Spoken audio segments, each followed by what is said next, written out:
So welcome once again to episode number 8, week 8 of 26. This is in way indicator also how much time in each week has passed. So 8 weeks, practically almost 2 months have passed now. So this is the episode number 8 of Thunder Thursdays because of a family gathering happening on last we can say yesterday. It was postponed to 25th Feb. Sorry, it was not for 25th Jan. It is postponed to 25th of Feb today. So as usual, all my presentations will always begin with thanking the Lord Almighty has given me much more than what I deserve. And when it comes to finance, of course, I have to, you can say, thank my dad, who has been instrumental in teaching me the clinical part of finance, whatever I have been learning. This is my brief CV. You all are aware of it by now. So today's topic, again, making a financial plan, is it part one? Like the banking part, if I see a lot of interest being generated on this topic, a lot of people walking with me on this journey, having questions, having feedback, posting anything, then I'll be definitely doing part two or continuing it a bit further, explaining a few things else, or else we move on to the next topic next week. So the choice lies with all of you, the audience. So a few people generated interest in the banking part, but a lot many did not. So they were happy with what they had got, so they never wanted to learn further. So I shifted to over that part. Now let's discuss this topic. So whenever we make a financial plan, you can say there are a few components in that. The cash flow planning, the investment planning, insurance planning, retirement planning, real estate planning, and of course the tax planning. Trust me, if you have to create wealth for your future, for your retirement, for your goals, for your education, for your kids' marriage, whatever goals in your life you may have, for your clinic expansion, you all need to have a planning part. And the tax planning part and the wealth creation part goes hand in hand. I've stressed enough importance on this in the previous session. So let's come straight to the point. What are the tax saving options under Section 80C? Section 80C is the granddaddy of all the investments that are being made under the IT Act 1961. So if I have grouped these into three parts, the first category is the market link plan. The second category is the fixed income plans. The third category is the other plans. So of course, let's discuss them a bit one by one. So ELSS is basically equity linked saving schemes. For beginners, if I have to explain, these are tax saving mutual funds. The funds which actually will grant you tax exemption. Not all funds are ELSS funds. ELSS funds have a little disadvantage in compared to other equity or debt components. Of course, debt don't come under any component. Even the equity purely doesn't come under the section of a tax rebate. But ELSS have a lock-in period of 3 years. For example, if you are continuing with your SIP for 3 years, the last installment, which was debited in January 2022, will be eligible for takeout minimum in January 2025 or December 24, whatever you can say. This will be the 3-year lock-in period for that. So, but yes, it is a very handy investment followed by most of the colleagues, most of the, you can say, people who want to save tax. So yes, along with PPF, it has been one of the topmost return givers. Then another market linked plan is the ULIP, the unit linked unit linked insurance plan. So I somehow do not find, you can say, this concept very favorable with my mindset. On one hand, we are actually making an investment. On other hand, we are linking an insurance plan. Insurance and investment for dentists are like an endodontist and a oral surgeon. They don't go hand in hand. Either you save the tooth with a root canal or you extract the tooth. The both of them can't work on the same tooth with the same treatment plan. They will have a different treatment plan. So effectively saying investment has a different purpose, that is for goals. Insurance is for protection. Why link these things? The problem ULIPs have been gaining a lot of favor in the past, favor from the investors in the past, is the one question they ask the advisor: "Agar main bach gaya to?" What do you mean? You're not happy to survive after your insurance? We all must be having a car, and it is mandated to have a car insurance as well. But still, even after the insurance, do we expect or do we wish that हमारी car ठुक जाए या injury हो जाए? No, we don't want that. We still want, नहीं अगले साल NCB ले लेंगे, no claim bonus, but we don't want our car to be hit. So that is the you can say same theory should be there. But it should not be अगर मैं बच गया तो मुझे क्या मिलेगा? Term return of premium. That is actually ULIP ले लो, you can say other plans, marketing plans ले लो, all those fixed guaranteed income plan as they are talked to us on telephone by the advisors or the telemarketing persons. ले दे के सबके returns 5 to 7%. Yes, a few may be exempt under section 10D, but even if they are exempted or not exempted, the return wise, the potential is not great. ULIPs are, of course, not at all exempted. ULIPs are totally taxable. I'll come to the taxation part later on. So the fixed income plans, the PPF, EPF, VPF, of course, all of them are provident funds. PPF is for everyone. EPF is for salaried, and VPF again is for, you can say, the pensioner part or the pension component where you want to generate a handsome amount for your future.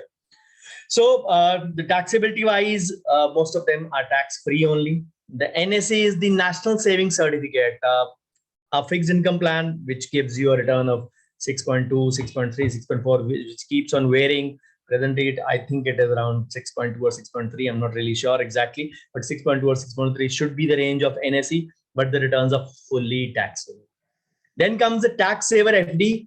It is different from your routine FD. Just like your mutual funds are different from your tax saving mutual funds, similarly tax saving FD, it might be similar in appearance, but the only thing is it is also having a lock-in of at least 3 to 5 years.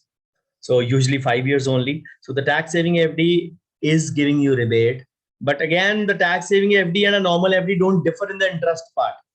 If a normal FD is giving you 5% for 1 year, 6% for 1 year, the tax saving would also be the same. Yes, it might appear to us as different since the lock-in period is there for 3 to 5 years. So it will say 5 years ka lock-in hai, so interest rate is about 6.2, 6.3, a tad better than the normal FD. But FD hai, जिस मर्जी form में ले लो, tax saving हो वो returns वही रहेंगे और returns are fully taxable also. Then the post office term deposits or time deposits, again similar to FDs, the RDs, they are the same thing. Then the NABARD bonds, of course, the returns fully taxable. The government bonds which come in any form, these are options. Sukanya Samriddhi Yojana for the girl child below 10 years of age, having interest 0.5 more than the PPF. PPF is 7.1, so Kanya Samriddhi gives you 7.6, but only for the girl child, biased in nature, not for the boy or the male child, and also below, you can say 10 years of age. Disadvantage is that actually it is a very, very long scheme, 21 years of lock-in period. You can although get it early for child's education, child's marriage, but it is intended as a policy for child's marriage only, or you can say, or maybe for higher education if needed that regard. Yes, there are clauses if there is a premature death of the investor, means the guardian or the father, you can premature withdraw it, and many other components, of course. So, but the biggest advantage is that these Sukanya Samriddhi Yojana is actually, you can say you pay the money for 15 years only. You can pay 15 years only, and the lock-in period is for 21 years if the absolute returns are to be taken in that. Then the senior citizen savings scheme, the CSS, available only for people above 60 years of age. And again, Pradhan Mantri Vandana Vyaya Yojana. So even that is the scheme which is there only for the senior citizen scheme. So this is about the fixed income plans. So then the others, insurance, pension premiums, of course, as a component of additional component of ATC, you can say subgroups. Then the national pension system. Many of you would wonder the national pension system is different from ATC. ATCCD 1B is the section which accords you separately deduction of 50,000 other than ATC. But a national pension system is ATCCD 1B is again a sub-component of the granddaddy ATC. So somebody can, at 10% of his gross income, he can invest totally in NPS also. He's having, you can say 20 lakhs of gross income. He can invest 10% of that, 2 lakhs purely in NPS. It is the slab is set as such. Then the children's tuition fee, that is also you can say a component of ATC under 1.5 lakh. The ATC range, as it's told at the start, is 1.5 lakhs. So children's tuition fee, it is not the total fee that you pay. Tuition fee is a very small peanut component of the total fee that you pay. For example, if your monthly fees goes around 6 to 7,000 rupees, about 500 to 700 would be the tuition fee in that. So if you multiply it by 12, you'll be actually having a rebate of 60,000 only in that regard, maybe. Sorry, 6,000 in that regard, 500 into 12, 6,000 approximately. So it's absolutely no use. Then the repayment of the housing loan or the principal component. Only the principal component, not the interest component. For the interest component, there is section 24 separately available, which calls up to 2 lakh of further rebate. But principal amount can be adjusted into that. But then that is actually repayment of your loan only, not your investment. So for the investment part, if you are taking yourself into account, I would say only two things: ELSS and the PPF. Of course, don't look at these options as, even if you're salaried, don't look at these options that I'm having a salary, so EPF would be a good option for me. Going for PPF also. So you can get it done. Now the slabs have been set by government up to 5 lakh of that can be put into that only. Plus you can say 1.5 of PPF, 6.5 only is the tax-free income for the salaried people also in that regard, which makes it roughly, you can say 41,000 something 700 for the salaried per month. Extra maybe they can do other than the PPF part. But for a normal individual, I hold these two things. So let us look at other options, because these options might, this is actually a very long list of ATC.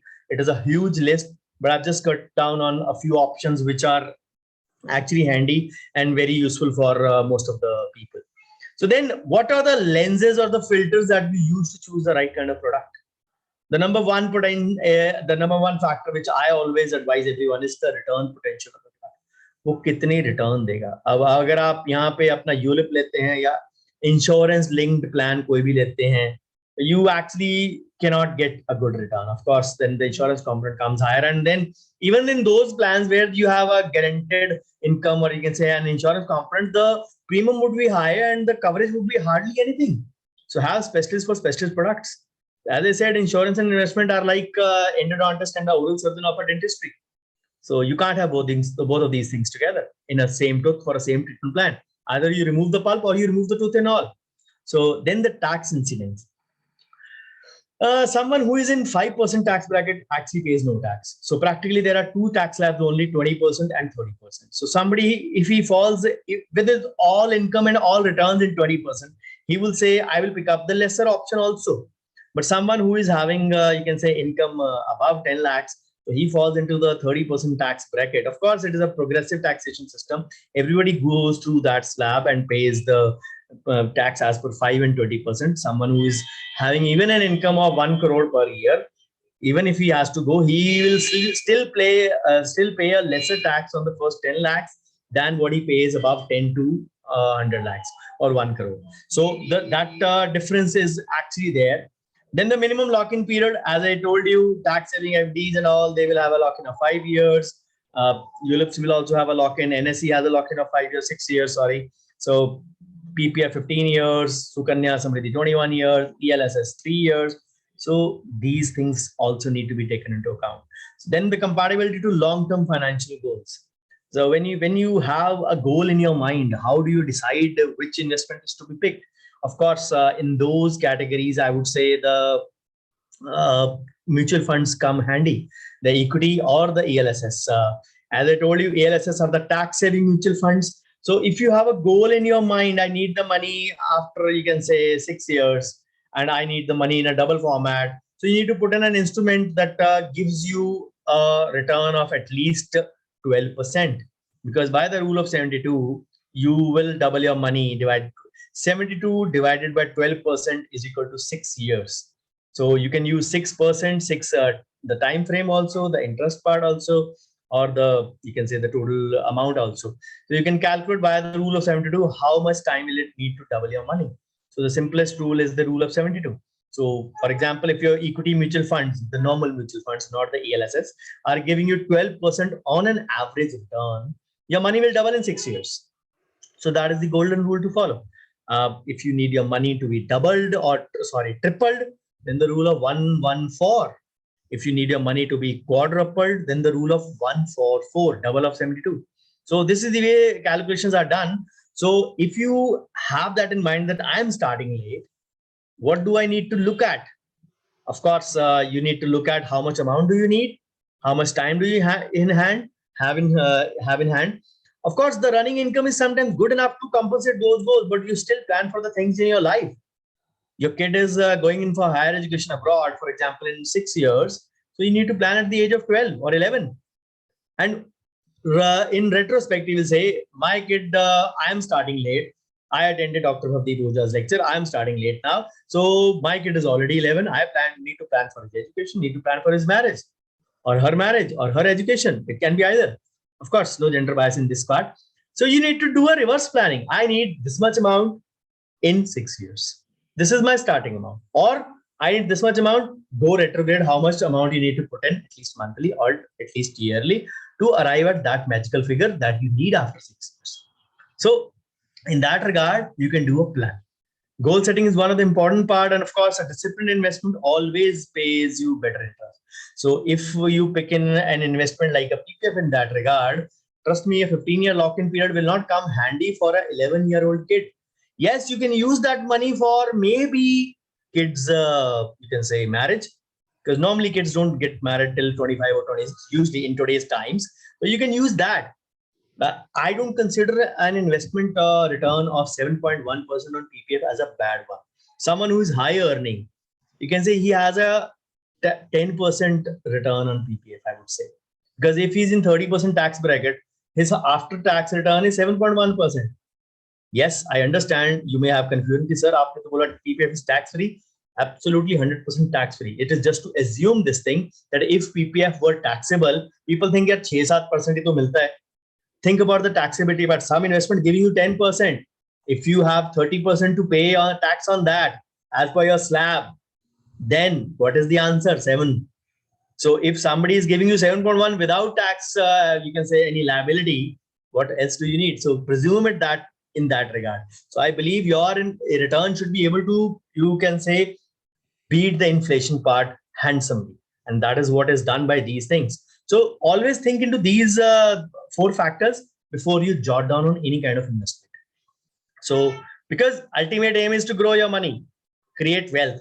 And of course, tax saving plays an important role in that. Those who actually ignore the tax saving part, they need to understand, they need to practically understand कि अगर आप tax saving करते हो 1.5 लाख की, तो practically 30% के हिसाब से 45,000 with your surcharge 46800 तो आपको वापस आ गया. Let's forget the surcharge for a moment. तो आप 45 तो आपको वापस आ गया. So you are investing only 1,05,000 from your pocket.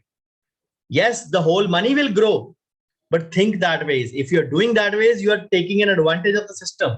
And if you're doing, you can say with NPS 2 lakhs full, at least the tax saving part, you're saving out on 60,000 rupees. So practically 140 की investment आप करके 2 लाख के ऊपर return ले रहे हैं, and that too in the range of 10%, 11% tax, presuming you can say. So ELSS will also give you around about 10, you can say 10 to 11% on an average. There are ELSS funds which will give you, you can say, good returns, even those equal to, you can say, the equity mutual funds. So return potential of ELSS is higher, but it is not guaranteed. So what is you can say the return potential? NSE is 6.8 presently. The tax saver FD is like a normal FD, 5.25 to 6.6. The 5-year post office deposit 6.7. The PPS 7.1. NPS currently is giving around 13 point something as per the previous 1 year. Of course, 6.92 can be ignored because the average return in the past 5 years of NPS has been in the range of 9 to 11%. Currently, since the past 1 year, 13%. So it is one of the highest return givers. But then, what is the taxation potential? This is a market link. You can get more, you can get less. But on an average, if the 3 year is the lock-in period, and for example, if you've done your last SIP today, you are eligible to take out at least the last installment in January 2025. So 3 or 3-6 saal ho gaye. So on an average, if you keep your money for 5 to 6 to 7 years, there is a very, very less chance of a capital erosion. There will be often on the market, there will be a sluggish year in the market, but it will go and up and down. But if you look at the track record of previous 30 years, a 12%, or sorry, 20 years, a 12% return has always been given in the market plan. So if you don't want to take a risk, There are safer havens available in the form of PPF and NPS. You can divide into that part. You can maybe you can say ALSS is still less risky, but is with a locking period, which actually grants you discipline that you don't take out your money as soon as possible. So because we all have to make a plan, ultimate aim is to grow your wealth. So let's see the tax implications or say the long-term returns part. So ELSS, of course, till January 2018, there was no taxation on ELSS. They were totally tax-free like PPF. But now after, you can say January 2018, the grandfathering concept has been introduced. What does that mean? It means that whatever exemption, the fund rate was there on 31st Jan 2018, it is exempt till that point. For example, you had bought a mutual fund way back in 2010, and on 31st Jan 2018, the NAV of that fund was 100 rupees. Now you want to take out this money on, you can say 31st Jan 2022 after 4 years of that. So now that NAV is, you can say, let's suppose 150 rupees of that fund, and you hold 1000 units. So what is your profit? Your profit is 140 into 1000 units. What does that come? It becomes 1,40,000. So 1,40,000 is your profit. So what was exempt to you? Exemption amount is 1 lakh. The first thing is the first cutoff is 31st Jan. So the first 31st Jan, the NAV was 100 rupees. That means 1 lakh totally goes tax free. Now, what is the return in these past 4 years? For 50 rupees NAV. Because on the cost price, 40 rupees difference on that. So 40,000 is your gain. So your tax gain is again exempted up to 1 lakh rupees. So that means even with a say 1.5 lakh of gain, you pay nil tax. But if the same situation was there, let's suppose the NAV is now 250 rupees for the 10 rupee fund. So your gain is actually 2,40,000. So what is your cutoff? Your cutoff is 100 rupees, 1 lakh gone. Now your gains are 1,40,000 extra from 31st January 2018, presuming an NAV of 250. So you would say 1,40,000 are my gains, 1 lakh is exemption. So now the next is remaining is 40,000. 10% of that 40,000, 4,000 rupees is the tax you pay. That again, still not a higher one, but you still need to remember that these are the things which are actually very, very important in those calculations. So NSC, National Savings Certificate, taxable fully as per slab. So if you are in 30%, you pay a hell lot of tax. PPF is EEE, exempt, exempt, exempt.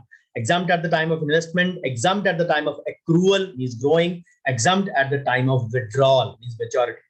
So NPS is partially taxable. 60% amount you can take out lump sum at you can say maturity. Now the maturity can be 60, 65, 70, 75. Up to 75 is the upper limit. Those dates have been revised now. So 60% is totally tax free. From the remaining 40%, you actually buy an annuity, which gives you a monthly pension. The returns of monthly pension are fully taxable as per your slab. So I don't presume you will be working after 65 or 70 whenever you take out your NPS.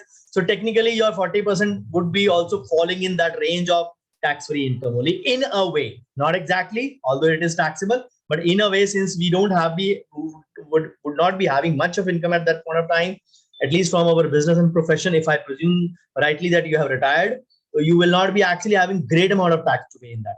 So it is partially taxable. ULIPs, I always find them non-transparent, so I will not actually advise that. But then they have a LTCG of 10% for annual premium above 2.5 lakhs. Then the tax saving FD, totally taxable like the NC. FD, any kind of, you can say, is taxable. The only difference between a taxing FD is that you can get a rebate of 1.5 lakhs up to 1.5 lakhs on your investment in that regard. So the ultimate aim is to earn money. Of course, we all want to do that, and discipline is the key going ahead that part. So investment period is the shortest. You can say locking period is shortest in that regard in ELSS. So the ELSS lock-in is 3 years, NSE is 5 years, PPF after first 15 it is 5 years each, NPS superannuation death or 20% after 10 years, ULIP 5 years, tax saving FD 5 years. So these all come with a lock-in period of this part. So Kanya, I told you 21 years, PPF initial is 15 years, So ultimate aim is to create wealth, but the root of tax saving cannot be ignored in that part, because I told you, if you invest 2 lakhs, you are practically, and you fall in 30%, you are practically investing 140. You get 60 cash back in a way directly. So ELSS will offer you twin benefits of tax saving and capital appreciation. So yes, those things cannot be ignored. So even if you can say ELSS gives you 10%, and after taxation it comes a little bit better than the PPF part, because this is the equity component of your tax savings. There are two different things. We need to understand those parts. There is a debt component which you put in the fixed income thing, where people prefer a money market fund or a liquid fund. I don't go by that funda. Absolutely, I avoid those things because of higher taxation, because of various reasons. For me, PPF is the new debt, and for me, the tax saving portion equity is the ELSS. So yes, other than that, for wealth creation, the normal equity mutual funds come into that part. So it has a 3-year locking period. It is an attractive thing. Of course, we can go in for our goals like children education and retirement planning for the long term part, at least from the tax component part, if not the total part. If you're investing 5 lakhs in a year, at least you can say 1.5, which is going into that portion. You can go in for at least 50,000 of ELSS minimum. You can go about that part. So ultimate aim is again to create more and more wealth for each other, so that what we all get is, what we all vouch for is the financial freedom part. So yes, the carry home gyan for today: start by setting financial goals, track your money and redirect it towards your goals. पहले बचाना पड़ेगा ना, because the first question people ask me, sir, बचते ही नहीं है तो invest कहाँ से करें? You have to do the budgeting. You have to do budgeting aptly. Start by setting the financial goals for yourself. Track your money and then direct towards your goals. You all need to plan. You all need to plan, and you all need to plan well, because kids are your responsibility. If you don't fulfill your responsibility, you are actually faltering on some parts. Then invest to build your savings. We all need to do that. A saving accounts will not give you more than 3% or 2.7 or 2.5% also these days. Like banks like State Bank and Federal have linked it to repo rate, and 2.5, 2.7 is the average rate. SDFC, ICICI, normal banks are all have come down to 3%. But yes, there are higher in saving banks like the small finance banks. They are giving you 6.5 to 7% over a certain amount. And make sure that whatever emergencies you have in life don't become disasters, because we all saw in COVID wave 1, people were doing a Maggie pizza pasta party for the first 3 weeks, hoping that everything would be normal by 16th of April. And trust me, after 2 years, life is slowly getting back to normal. जब भी कुछ होने लगता है normal, तो कोई ना कोई कर देता है. इस बार मिस्टर पुटिन की बारी है. So again, summary of actually 10 steps to create a solid financial plan. Write down your goals, start an emergency fund if you don't have it already, pay off your debt, of course. We discussed this part a lot in the loans in the previous 2 sessions. Create a plan to invest, set up your goals. Goal setting करेंगे तभी पता लगेगा कि कितना पैसा चाहिए. अंदाजा तो लगाएंगे ना, स्टार्ट करेंगे डिसिप्लिन से, थोड़ा थोड़ा तभी बनेगा. बूंद बूंद से समंदर बनता है. Everybody starts with a 0 or a 1. Nobody starts with 100 in the first shot. So you need to remember.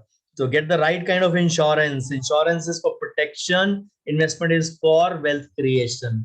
Don't make these two. Vodka or brandy mix nahi karte. Whiskey or brandy mix nahi karte. So don't mix insurance and investment, of course. So create a plan for your retirement. None of us is going to get pension except the people in government colleges. Even those of you who are in private colleges are not going to get any pension. It is indeed sorrowful to ask for money in your old age from your kids. That is the worst thing one can do. So plan for your own retirement, because nobody else will. You need to remember that we are in such a profession. So plan for taxes. If you don't plan for taxes, you'll be actually paying more. You'll be paying more. अगर आप tax saving नहीं कर रहे हैं, सिर्फ equity mutual fund कर रहे हैं, तो आप बहुत बड़ी बेवकूफी कर रहे हैं, I would say. So the tax saving is the first 3-4 steps of a wealth creation ladder. If we say at the 10th step, it is the wealth creation part. The first 3 or 4 steps have to be tax saving part. Create an estate plan. Of course, life is uncertain. You need to do a planning that if you have proper nominees registered in your bank accounts, in all your assets, so that there are no disputes.